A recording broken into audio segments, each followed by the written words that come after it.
En el nombre del Padre, y del Hijo, y del Espíritu Santo. Amén. Ven, Espíritu Santo. ¿Qué tal, hermanos?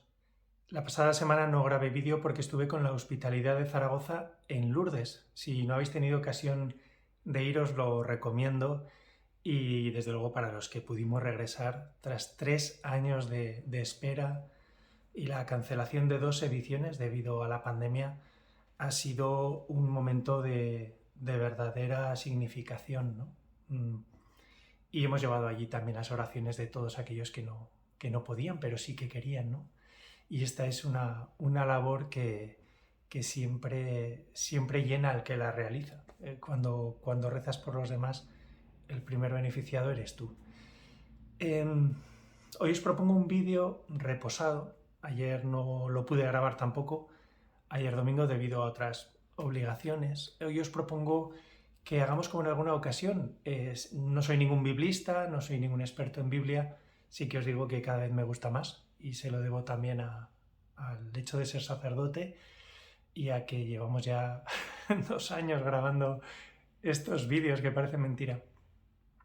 ¿Qué es lo que os propongo? Pues que vayamos leyendo el Evangelio de ayer y, porque además hoy no me veo con memoria para llevar todo en la cabeza, y si os parece nos vamos deteniendo en aquellas cosas que quizá nos ayuden a rezar, a tener un encuentro con Cristo, a examinar cómo nos encontramos por dentro y desde luego a dejar que Dios siembre en nosotros una palabra buena, encuentre en nosotros prepararnos como tierra buena también para poder dar mucho fruto. Del Evangelio según San Lucas. En aquel tiempo se levantó un maestro de la ley y le preguntó a Jesús para ponerlo a prueba. Pues como los chistes, ¿no?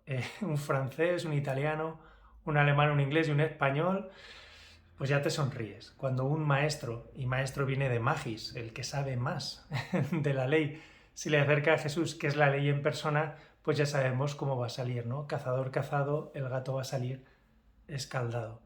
Y se acerca a Jesús para ponerlo a prueba. ¿Por qué? Pues porque hay que ponerse en situación a aquellas personas que pertenecían al pueblo judío y que se conocían de memoria la ley y que vivían con ella, de ella, por ella. Muchas veces tenían que verse escandalizados por un Jesús que cumplía muy a la ligera, aparentemente, o de manera muy libre, todos los preceptos del pueblo judío. Había 613 preceptos en la Torá y entonces estaban todos marcando una serie de barreras que permitieran una relación santa con Dios. Pero la realidad era la de muchos de nosotros muchas veces, la de una frustración, ¿no? Conozco imperfectamente, interpreto imperfectamente, lo que veo no me acaba de gustar, no tengo fuerzas para cumplirlo, no tengo nada claro de estar acertando. Qué desasosiego. Bueno, en cualquier caso, se acerca a Jesús porque lo tiene por impostor y le hace una pregunta que resulta ser profética. Esto es así. Muchas veces los evangelios son irónicos y están diciendo la verdad de una manera velada. En este caso, pregunta en el fondo a quien había que preguntar. Dice, Maestro, ¿qué tengo que hacer para heredar la vida eterna? Y aquí el término heredar tuvo que provocar en Jesús una sacudida interior grande. Porque herencia es aquello que te corresponde por derecho. Pero para que se produzca la herencia, el testador, el que ha firmado el testamento, tiene que morir. Para heredar la vida eterna, alguien tiene que morir. Y Jesús, en su sabiduría, sabe perfectamente que es Él quien va a tener que morir, ¿no? Abriendo un camino nuevo. Esto es misterioso, pero ¿qué tendré que hacer para heredar la vida eterna? Hay que morir para vivir. Tantas veces retamos a Dios. Hace 3 semanas estuve en el funeral y en el entierro de un niño musulmán de 11 años, Mohamed, que murió ahogado en la Puebla de Alfindén, en la piscina pública. Esto supuso una conmoción en Zaragoza y desde luego en el pueblo. No sabíamos tampoco cómo colocarnos porque en el cementerio solo podían entrar los hombres. Yo además pues acudo como sacerdote. Me dejarán entrar y me dejaron entrar. Y estuve allí rezando con ellos bajo un sol como el que hoy hace en Zaragoza, pues una ola de calor tremenda, y viendo el sufrimiento de unos padres, la madre a la puerta llorando con sus amigas y familiares, y el padre arropado por un montón de personas que acudieron en coche, en moto, caminando, y como os digo, bajo un cielo de fuego, de plomo. Y en ese tiempo de oración, que fueron 40 minutos entre que hacen el agujero en la tierra y ritualmente entierran el cadáver del niño, y al ver cómo lo hacían todo, a mí me llamaba la atención la fe. Cómo muchas veces los cristianos lo somos solo de salón. Y entonces, por la más mínima prueba, nos enfadamos con Dios. Y en las grandes nos enfadamos con Dios, y siempre enfadados con Dios, y como histéricos, y yo lo que vi es que estas personas tenían una fe envidiable. Un padre en medio del mayor de los duelos que existe, el mayor de los dolores, decía: Dios es grande, Dios es grande. Y así lo repetían ritualmente y de una manera tan sentida que resultaba electrizante. ¿Soy yo quien pone a prueba a Dios constantemente? ¿Necesito constantemente que me vaya bien para no darle la espalda? Mis obras de piedad son en realidad unas moneditas que he hecho a ver si, pues como las velas que pongo en el pilar, a ver si me van bien las oposiciones. ¿Cómo es mi relación con Dios? La del fariseo no es del todo superficial, es que todavía no sabe delante de quién está, pero él habla desde una fe judía ortodoxa y quiere poner a prueba a Jesús porque en el fondo pues quiere defender aquello que más valora, ¿no? Que es su relación con Dios, y a los impostores fuera. Pero te la devuelvo de otra manera. Somos impostores muchas veces cuando en la iglesia o en catequesis o por la calle o en familia no nos atrevemos a mostrarnos como lo que somos, a decir la verdad de las cosas. Cuesta mucho, el precio que hay que pagar por decir la verdad es muy grande, ¿no? Y por reconocerse uno a veces impostor. Bendito sacramento de la confesión, bendito acompañamiento espiritual, benditos momentos de oración, a veces en lugares como el santuario de Lourdes, que desenmascaran, ¿verdad? Desenmascaran. Pero esto no es un Dios acusador, es mejor. Es un Dios que se desenmascara a Él y al verle a Él todo se aclara. Y me parece que así tiene que ser en nuestra vida. Y dices, bueno, pues así va a ser el vídeo, así de largo. Llevamos solo 2 líneas. Quédate donde te toque, ¿no? Si estás aquí escuchando el vídeo, tú quédate allí donde digas, mira, tocado y hundido, necesito que Dios me desvele su rostro, necesito ver el rostro de Cristo para destapar muchas cosas, ¿no? Y para desenmascarar muchas trampas que me hago en el solitario y que me da mucho miedo reconocer, ¿no? Voy como retando a Dios porque en el fondo no me fío de Él. Bueno, Jesús a lo gallego le repregunta. Me preguntas, ¿verdad? ¿Qué he de hacer para heredar la vida eterna? Has hecho una gran pregunta. No me estás preguntando qué tengo que hacer para darme la vidilla, ¿verdad? Seguro que, como todos nosotros, sabe darse la vidilla perfectamente este maestro de la ley. Tampoco le ha preguntado qué necesita para tener una vida saludable. Pues aliméntate de esto, duerme tantas horas, un poquito de esto, tal, un poco de epicureísmo, un poco de dieta. No. Le pregunta a bocajarro de lo más importante. O sea, lo más importante en la vida, ¿qué es? Pues es la vida, es el dilema de la muerte y es el amor. Pero es que no hay nada más que sea de máxima importancia. Y le pregunta por una de las grandes preguntas y desde luego la que supone descubrir si tenemos que funcionar de tejas para abajo o si lo que Dios nos promete es algo que no tenemos en esta vida tiempo suficiente para agradecer, que es una vida eterna. ¿Qué he de hacer para heredar la vida eterna? Y le pregunta a Jesús, le devuelve la pregunta, bueno, ¿Qué está escrito en la ley? ¿Qué lees en ella? Grandes viajes, ceporros enormes filosóficos, vídeos tras vídeos, continuamente las mismas conversaciones con nuestros amigos, como en el fondo no queriendo ir al meollo del asunto. Y Dios nos dice, si es que ya te he revelado todo, te he puesto delante una norma de vida. Haz esto y vivirás. He aquí que hoy pongo ante ti vida o muerte. Elige la vida. Elige la vida, te dice Dios, que para eso te la ha dado, ¿no? ¿Qué lees en la ley? Si en el fondo lo tienes ahí delante. Y nosotros sabríamos responder de manera tan certera, tan directa, tan sin pensar.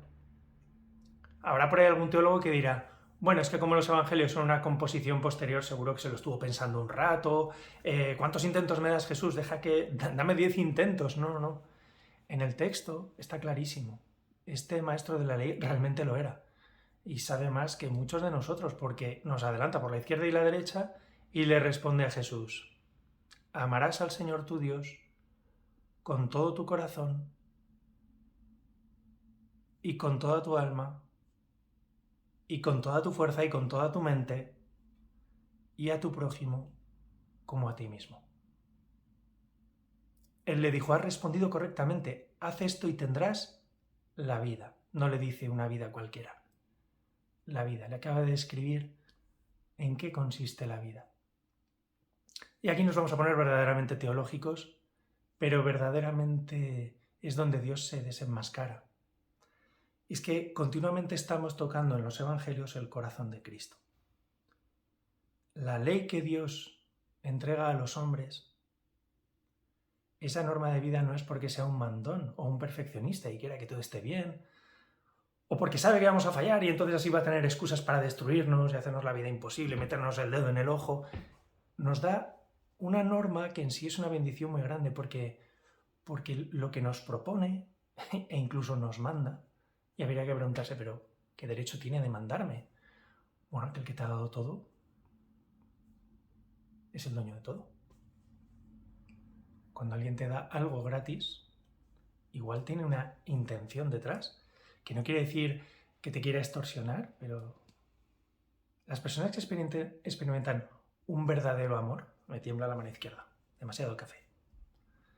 Las personas que experimentan un amor auténtico, grande, sostenido en el tiempo, que va madurando, que esas relaciones que van creciendo de verdad, invitan a la responsabilidad. ¿Cómo agradeceré todo este bien?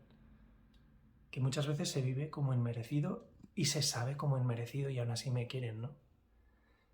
Bueno, Dios pone normas, ¿verdad? Pero no es para fastidiar, ya veréis, aún es mejor. ¿Tendría derecho a hacerlo? Sí. Pero lo que es sorprendente es qué tipo de normas pone.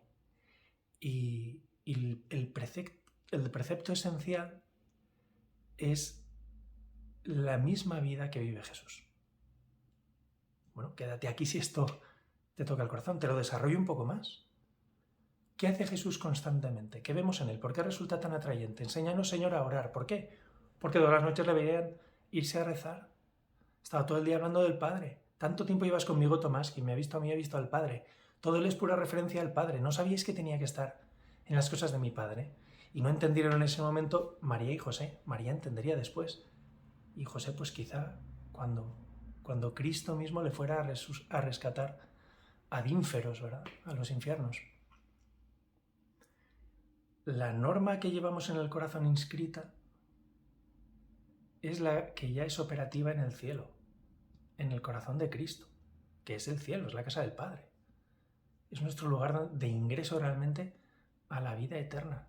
Él ama a Dios sobre todas las cosas. ¿En qué momento del Evangelio, te reto, no está amando al Señor su Dios con todo su corazón, con toda su alma, con toda su fuerza y con toda su muerte?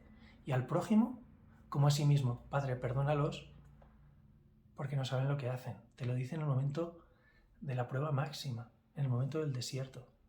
Y hablando del desierto allí, con palabras reveladas de Dios, Jesús una y otra vez supera tentaciones de soluciones fáciles, tentaciones de desconfiar de los planes del Padre, tentaciones pues muy básicas acerca del tirón de nuestra carne, que es súper débil, ¿no? Y tiende siempre a fallar. Y Jesús vence como con una palabra de Dios siempre referida al Padre, una confianza tremenda al Padre, al que nunca tentarás y cuya voluntad es tu alimento, ¿no? No solo de pan vive el hombre. Entonces, lo sorprendente de todo esto no es que Dios te mande cosas, que tendría todo el derecho de hacerlo, porque no tenía ninguna obligación de crearte y de recrearte y de sostenernos en el tiempo, sino que lo que te propone es que vivas como Él. Y esto no solo no está al alcance de nuestras manos, sino que además es lo que nos va a hacer más feliz. Sigue temblando mi mano izquierda. Tenía que haber comido más espinacas y menos canelones, pero es que los canelones de Lachón son demasiado buenos. Es que venía hacia la Puebla del Alfindero a mediodía y me pregunta Lachón por teléfono, oye, ¿te falta mucho para llegar? 10 minutos. Bueno, pues te dejo en la puertecica unos canelones. Digo, pero esto no se puede pagar con dinero. Bueno, pues eso, que yo creo que demasiadas pocas espinacas y demasiados canelones.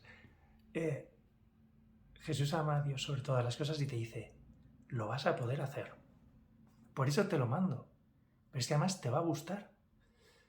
Y en Cristo podemos llegar a experimentar el amor que Él tiene por el Padre. Ahora sí, en un proceso de purificación, de crecimiento, de iluminación y desde luego en un proceso de santificación que llamamos recibir la gloria de Dios. Y al prójimo como Cristo ama al prójimo. Como te ama a ti Dios, así vas a poder amar a los demás. En Cristo ves un amor también hacia los demás que te descoloca. ¿Cómo puedes perdonar esto? ¿Cómo puedes permitir que te hagan esto? ¿Cómo puedes...? Si es que no quedaríamos ni uno si Dios no nos amara a lo Dios, si Cristo no fuera Dios amándonos a lo Dios. Y esto es lo que quiere insertar en nosotros. Entonces, frente a este amor incondicional, el hombre pone condiciones, incluso el maestro de la ley, que se da cuenta de que Jesús no es un charlatán, pero claro, puede que no sea un charlatán, y que se sepa también la ley como el propio maestro. Has respondido correctamente, ya lo sé, lo he estudiado. Bueno, pues veo que tú también me entiendes, eres de los míos. Pero todavía no sé si eres un impostor. ¿Cómo descubriré que Jesús no es un impostor? Jesús, ¿qué es lo que hace constantemente? Nos cuenta historias que nos meten en su historia y nos invita a hacer historia con él. Fíjate, Jesús le encanta contar historias. Sirven para que descubramos en qué consiste su historia también, su drama, su historia. Y te dice, y sígueme. Es para que tú hagas historia con él. De modo que su historia es para que te entronques en él, porque si no, no vas a poder vivir como él. La vida es amar al Padre sobre todas las cosas y al prójimo como a ti mismo, ¿no? Y sí, para heredar a alguien tiene que morir, y efectivamente, cuando te dice Jesús que cojas la cruz, no te lo dice en sentido alegórico. Para amar a los demás hay que hacer espacio a los demás, y matar al amor propio cada día es morir a uno mismo, literalmente, y preferirías ir llévame directamente a la cruz antes que morir al amor propio todos los días. Claro, porque es que somos así. Pero es preciso ese martirio cotidiano, ese muérete de una vez y deja que los demás entren. Aprende a aburrirte con ellos, dedícate tiempo, dedícate tus mejores cualidades, porque ahí está la vida, y me gusta mucho, no os desaniméis. Yo pensaba, a saber en lo que yo estaba pensando cuando me dieron las primeras clases de patrología, pero yo pensaba que las catequesis bautismales de los padres de la Iglesia eran a los que se iban a bautizar, y decía, vaya ceporros les metían, pero qué largo es esto. No. Generalmente, una vez bautizados, es cuando a los que perseveraban les llamaban a ir descubriendo los misterios de lo que estaban recibiendo, ¿no? Entonces, el bautizado empezaba a entender lo que había recibido. Y tú y yo en los sacramentos vamos a ir empezando a entender lo que hemos recibido. Vamos allá, si te parece. Porque Jesús cuenta una historia, resulta que Él es el personaje oculto metido en ella, y que si la escuchas con oídos de oír, si tu corazón se abre a esto, es que va a respirar, va a decir, yo quiero vivir esto, yo estoy viviendo esto. Jesús está haciendo esto en mí, ya verás. Queriendo justificarse ante un amor tan incondicional y tan loco, preguntó, ¿y quién es mi prójimo? ¿Y por qué? Pues porque echa la ley, echa la trampa. Todos los que hemos estudiado Derecho, aunque hayamos estudiado muy poco Derecho, sabemos que si quieres, haz tú las normas, déjame a mí la interpretación de las normas. Las normas, redacta todas las que quieras, cuando quieras, en la profundidad que quieras, deja que las interprete yo. Deja que los padres pongan las normas y que los hijos las interpreten y ya verás cómo funciona o no funciona la casa. No funcionará. Podrá mantener la inercia un tiempo, pero después... Y lo cual, pues a mí me recuerda que ninguna sociedad puede funcionar con seres inmaduros, ¿no? Incapaces de interpretar esas palabras de las que se nos llena la boca. Para interpretarlas bien necesitamos un corazón sano, ¿no? Y solo Dios puede sanar el corazón de esta sociedad, uno a uno, persona a persona. Esto es así. Bueno, ¿y quién es mi prójimo? Vamos a interpretar, porque claro, mirad, los judíos tenían una visión, bueno, como la nuestra. Lo que pasa es que la suya lo ponía en la norma, lo ponía por escrito, pero la nuestra es igual de restrictiva. ¿Y quién es mi prójimo? Porque prójimo era el familiar. Prójimo era, como mucho, el que fuera del propio pueblo, de la propia etnia. Y el extranjero que en esos momentos estuviera viviendo en la ciudad, pero más allá, amar así al prójimo. Y en el fondo, si miramos nuestra vida, a duras penas podemos querer así a los más cercanos. Es más, desearíamos amar a toda la humanidad antes que al tipo que tenemos delante. Es que esto es así. O sea, hasta ese punto necesitamos lo que Cristo trae. Porque si no, del deber ser, sí, con el deber ser no hacemos nada. Ya sé yo que tengo que perdonar a este hermano sacerdote, pero es que no me sale de las narices. Pues ahí lo tienes, es un impedimento. Y Dios ha venido para capacitarnos y llenar de gusto lo que sin Él es un impedimento e incluso una esclavitud, porque detectamos el deber ser, pero no podemos cumplir esa ley. ¿Qué es lo que le pasaba al pueblo judío? Tal y como dice el autor de la Carta a los Hebreos, que de acuerdo con muchos teólogos, no era San Pablo, pero yo creo que sí. Bueno, tontadas aparte, que me vas a perdonar, porque es lunes por la tarde para mí. Respondió Jesús diciendo, te vas a enterar, cazador, cazado. Y me gusta pensar que cuando Jesús contó esta historia no la contó solo para ti y para mí, la contaba también para este maestro de la ley, que igual ese día él se había visto en una situación parecida. Dios siempre hace esto, en tu historia te va a hablar, pero deja que la ilumine también con sus palabras, ¿no? Que ha costado muchísima sangre, cadena de santos, el traerte, de santos y de cutres, vamos, el que llegue hasta nosotros la palabra de Dios. Respondió Jesús diciendo, ¿quién es mi prójimo? Un hombre bajaba de Jerusalén a Jericó. Jerusalén a Jericó. Jerusalén, ciudad que anticipa la celeste. Jerusalén está en alto, Jericó cuesta abajo. Es más, Jericó es de las ciudades más profundas de la tierra, porque está junto al Mar Muerto, de modo que está ahí en un lugar deprimido. Simbólicamente está explicando algo que físicamente se puede hacer geográficamente hoy en día, y es descender, pero simbólicamente lo que está explicando es que una persona se estaba apartando de Dios, que había metido la pata. ¿Y qué sucede? Lo que sucede cuando nos apartamos de Dios. Aparentemente estoy haciendo mi caminito aquí, silbando, ¡oh! Esto va cuesta abajo, esto está chupado, pero iba yo ahí apretado con las normas de Dios, pero ahora sí que sí, bueno, cuesta abajo, es que da gusto caminar. ¿Cuántos kilómetros? Lo que haga falta, Señor. Bueno, perdonad esta... Pero es así. ¿Y qué sucede? Pues que tarde o temprano cayó en manos de unos bandidos, que lo desnudaron, lo molieron a palos y se marcharon, dejándolo medio muerto. Y esto es lo que acaba sucediéndonos cuando nos separamos de Dios, que nos roba la paz el pecado, que nos roba la libertad frente al dinero, frente a lo que tiene el otro, frente a lo que piensa el otro, que nos roba también, pues muchas veces la dignidad, que ya solo la puede ver Dios, ni siquiera nosotros, ¿no? Y la capacidad de amar y de agradecer, nos roba todo, ¿no? Y nos quedamos pues desnudos, como salimos del vientre de nuestra madre, como estábamos en el paraíso, pero en este caso, al estar sin dignidad, estamos sin protección alguna. Lógicamente, esta persona molida a palos, lo que está es sangrando, se le está yendo la vida.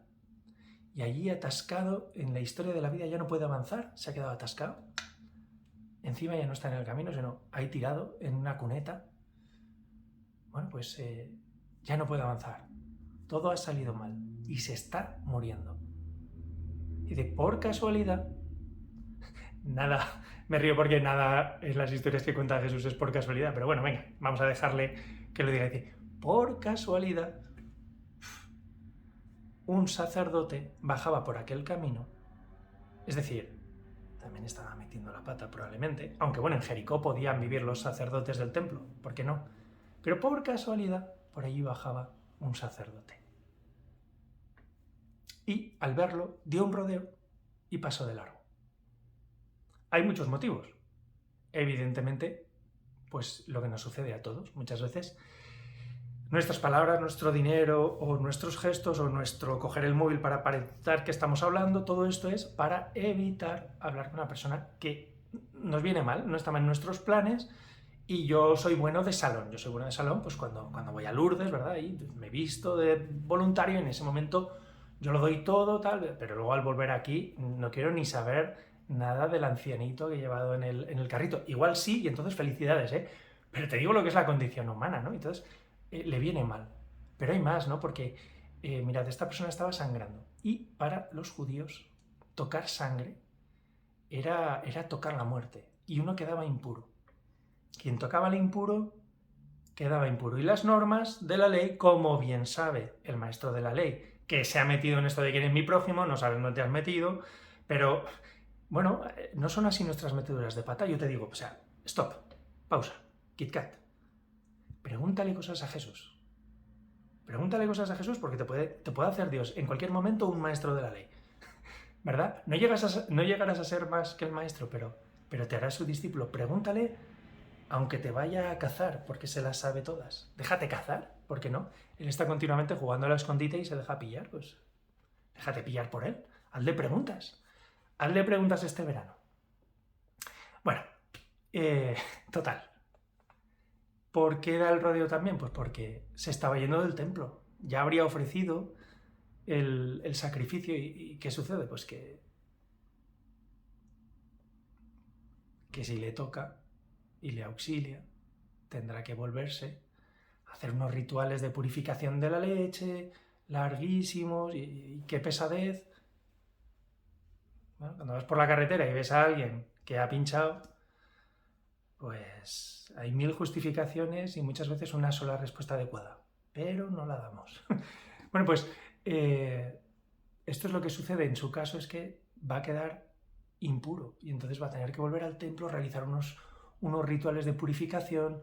Es un follón. Y entonces la ley aquí aparentemente entonces se contradice, ¿no? Porque me dice la ley que atienda al prójimo, pero quedó impuro, este no puede ser mi prójimo. No puede ser mi prójimo porque entonces si quedó impuro no puede ser mi prójimo. Y esto mismo debió de pensar o hacer desde luego en la historia de Jesús un levita que llegó a aquel sitio. Al verlo, dio un rodeo y pasó de largo. Esta expresión es contundente, ¿eh? Pasar de largo. Si hay personas a las que todavía les puedes pedir perdón por haber pasado de largo, pídeselo. Si no puedes, si no podemos, recemos por ellas. Les hemos fallado gravemente. Hemos pasado de largo. Bueno, igual tú has vuelto a Cristo porque muchos pasaron de ti de largo. No pasa nada. Pues vívelo con gran alegría, esas humillaciones. Pero asómbrate, ¿no? De la maldad que a veces abrigamos innecesariamente, porque siempre el mal es absurdo. Pasar de largo. Pero entonces me tengo que detener delante de todos. ¿Dios qué hace? Hombre, Dios es muy inteligente. Pero si Dios te pone ante alguien ante el que no debes pasar de largo, esto es una educación.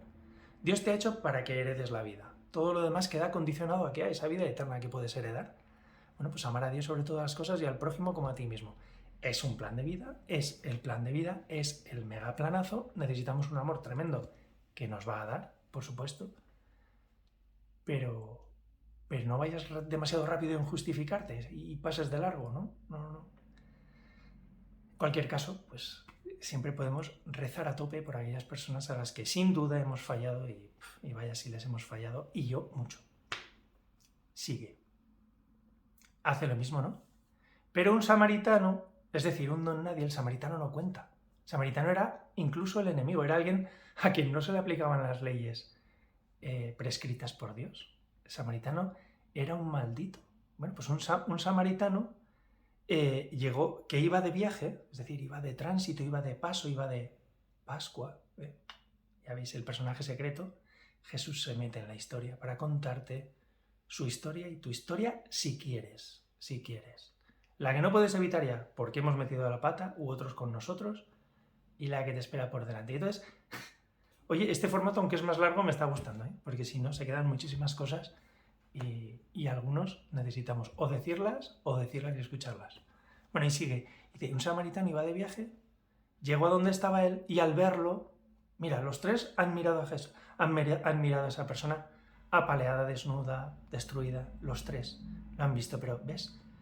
Ante la necesidad de los demás, especialmente la extrema, se refleja lo que hay en el corazón. Entonces, nuestra sociedad lo que ha hecho ante el COVID ha sido encerrarse en casa. Primera vez de la historia en que los santos son los que se quedan en casa. En las plagas de toda la historia, los santos de toda la historia lo que han hecho ha sido ir directos a la plaga a ayudar a los emplagados. Y nosotros, ¿qué hemos hecho? Les hemos dado las llaves a los expertos y no digo ahí te pudras, pero bueno, es que no puedo, hemos pasado de largo. Esta es mi impresión. Puede ser muy heavy, hay una variedad, una gama, un rango de situaciones variadísimo, pero se nos ha vendido como la gran virtud social abandonar a los ancianos, abandonar a las personas en sus casas, abandonar, e incluso, pues, la Iglesia aquí también, yo creo que tiene que mirar qué cosas claramente tiene que mejorar, y ha hecho mal, porque hemos hecho mal. ¿Por qué? Pues porque la necesidad del que se iba a morir era que tú estuvieras delante de él llevándole a Cristo, tú y yo. Esto es lo que pienso, y si me prohíben hacer más vídeos, pues ¿qué le vamos a hacer? Pero me parece que hay que repensar todo, ¿eh? Porque si no es que no nos lo creemos. ¿Queremos heredar la vida eterna? Alguien tiene que morir. Pero la queremos heredar. Igual soy yo, que llego ahí, me infecto y me muero, pero ¿qué haremos ante la próxima plaga? Porque va a haber muchas. Lo más prudente es, no, porque si no se extenderá la plaga y dices, no, lo importante es que esta persona no se muera sola. Dios puede detener cualquier tipo de plaga, te puede hacer beber veneno y aquí no ha pasado nada. Esa persona va a morir sola y es un imperativo absoluto que no lo haga. Pues nada, encomendemos las almas de aquellos ante cuyas vidas hemos pasado como si tal cosa. Uf, qué calor hace. Y sigue. Al verlo se compadeció y acercándose, aproximándose, se hizo próximo de aquel que tenía delante, del prójimo. Se hizo próximo acercándose, le vendó las heridas, echándole aceite y vino. Los sacramentos. Aceite y vino. Los sacramentos nos sanan gradualmente. No quedó sanado ipso facto, pero los sacramentos son contacto con Cristo vida, con Cristo médico de cuerpos y almas, y es que nos van cambiando, nos van transformando, nos van haciendo libres. Se requiere no automatismo, sino abrirse humildemente a una sinceridad mayor. Dejarse acusar, desperezarse, prestar atención, aprender a morir a uno mismo, aprender, escuchar, relacionarse con aquel que se me da como alimento. Pero los sacramentos es que son de otro orden y se me dan en este. Es un absoluto concreto que dijo Juan Pablo II, ¿verdad? Y de esto está hablando Jesús. Les aplicó, ¿verdad? Le venda las heridas y les aplica aceite y vino, que lo primero que hacen es desinfectar y después lo monta en su propia cabalgadura. ¿Por qué llevo esto de blanco? ¿Por qué el sacerdote se reviste de blanco? ¿Por qué la novia se viste de blanco? ¿Por qué al bebé le ponemos una capuchita blanca? Porque Jesús nos ha montado en su cabalgadura. Nos ha puesto en su dignidad. A caballo solo van los dignos. Y eso es lo que hizo con el indigno, con el que estaba atascado. Y esta debe ser nuestra actitud frente al que está atascado. Todos estamos atascados. Entonces te vas a aburrir de hacer esto y de recibir esto. Y da gracias a Dios si alguien ha hecho esto contigo. Y era Cristo en esa persona quien te estaba aplicando con paciencia, pues un modo de salir, una vía de salida, pues una posibilidad de vida que ya no estaba en nuestras manos. ¿Y qué hace a continuación? Lo monta en su cabalgadura, lo lleva a una posada y allí lo cuida. Los padres de la Iglesia desde el primer momento han dicho, tate, posada, la Iglesia. la iglesia, lo lleva a la iglesia y ahí te cuida Jesús. Fijaos qué interesante lo que viene ahora, que me di cuenta celebrando la misa el sábado. Al día siguiente, día 2, sacó 2 denarios. 2 denarios. ¿Cuánto es un denario? Un denario en la Biblia es el jornal diario, es el jornal, es la paga diaria. Por un día de trabajo te dan un denario. 2 denarios, 2 días. ¿Cuántos días? ¿Cuánto le paga? Le paga para 2 días. Le paga 2 denarios aquí en el posadero, a ti y a mí. Le pagó con el pan nuestro de cada día. 2 denarios. ¿Entiendes la megatridimensionalidad de esta lectura?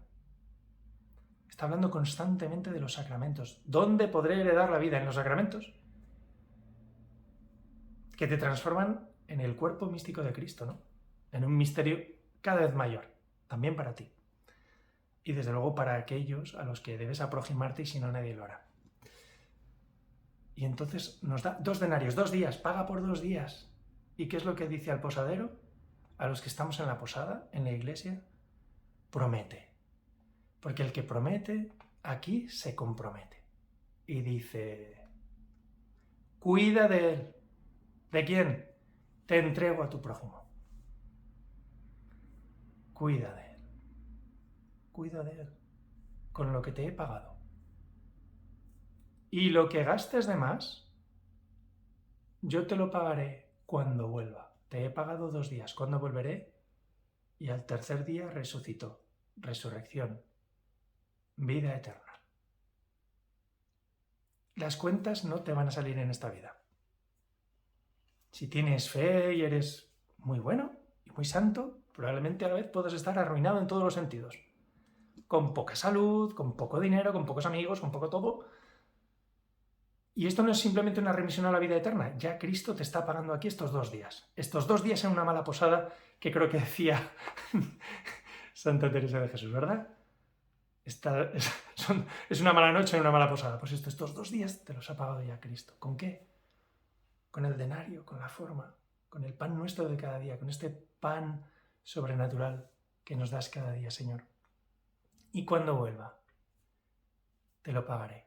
¿Cuál de estos ha sido el prójimo? ¿Cuál te parece a ti que ha sido el prójimo del que cayó en mano de los bandidos?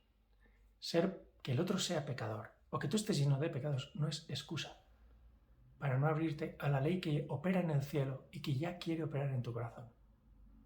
Y esto no es espiritualismo, esto es la cosa más desgarradora y tremenda que hay, porque necesita una purificación y un proceso tan tremendo, acompañado, tan inalcanzable para el hombre, pero que tenemos aquí en la punta de los dedos, que merece la pena ir a él. El que practicó la misericordia con él. Y así, la proximidad no es solo geográfica, es la misericordia la que aproxima. El corazón de Cristo tocando nuestra miseria. Métete en esa ecuación, metámonos, nos sumergimos, que es verano. Jesús le dijo, anda y haz tú lo mismo. Y está claro que a aquel que se sabía la ley todavía necesitaba escuchar de Jesús este precepto, personalizadísimo, dirigido a él, que le metía en la historia de Cristo, que le permitía reconocer que Jesús no era un fanfarrón, y caminar con esperanza, desgastándose por los demás. Anda y haz tú lo mismo. Esta también puede ser nuestra historia. Pues esto es lo que te deseo, sin ningún tipo de reserva, para este mes de julio. El Señor esté con vosotros. Y la bendición de Dios Todopoderoso, Padre, Hijo y Espíritu Santo, descienda sobre vosotros y os acompañe siempre. Amén.